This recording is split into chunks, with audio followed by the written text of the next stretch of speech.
It's time to delve into the crypto markets with our weekly crypto and digital asset update with Bobby Del Rio, host of the Daily Drop. So the crypto industry is basically in tatters right now. Short term, anyway. Long term, the outlook hasn't really changed. We do have to begin the conversation today with Silvergate.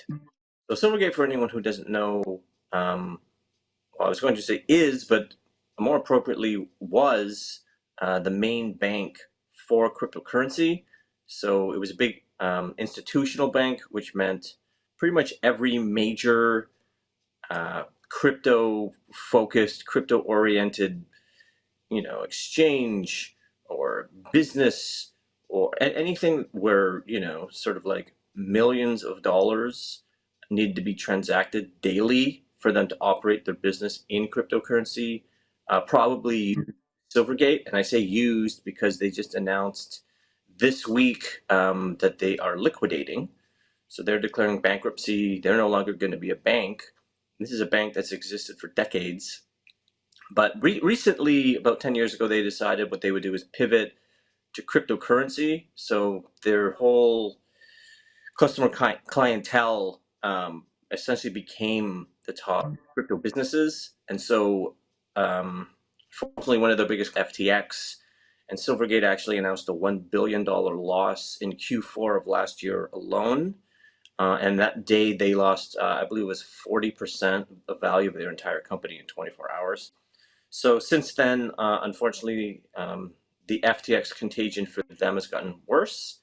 And it was so bad that they had to close the doors. So they're about to shut down completely. And right now, speaking of shutting down completely, the regulators, the SEC specifically, are shutting down quite a few people. So they're really focused on, a lot of the sort of ambiguous players who may or may not be securities. And I just read, sort of a daunting stat for anyone who works in crypto and is on the other side of an SEC lawsuit that I believe they're undefeated. Like, I don't think they've actually lost any lawsuit where they accused the other side of selling unregistered securities, and that is sort of regulatory language for you're not playing by the rules, so you are not allowed to operate legally anymore in the United States of America.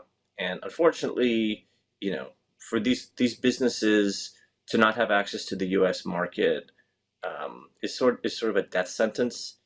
Um, it's also not great for the other countries because you have companies like FTX who didn't really have much of a presence in the U.S., so all of their business activities happened offshore, where there's less regulations, and then you don't know what they're doing in a sort of less rigid regulatory environment.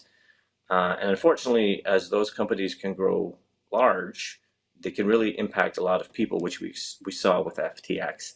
Speaking of impacting a lot of people, the prices of every cryptocurrency have fallen dramatically. So 2023 started off very positively, unexpectedly. Bitcoin, I think itself went up 35-40% at the start of the year, and everything is pretty much back to the levels that we started. It's unclear, are we going to dip below? Or are we going to get back to our, I don't know, our 2023 highs? Nobody really knows. But pretty much every cryptocurrency yesterday alone across the board lost about 10% of its value.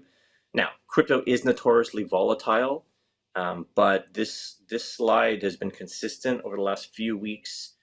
And considering the regulatory environment, it's probably not going to get easier anytime soon. So be careful.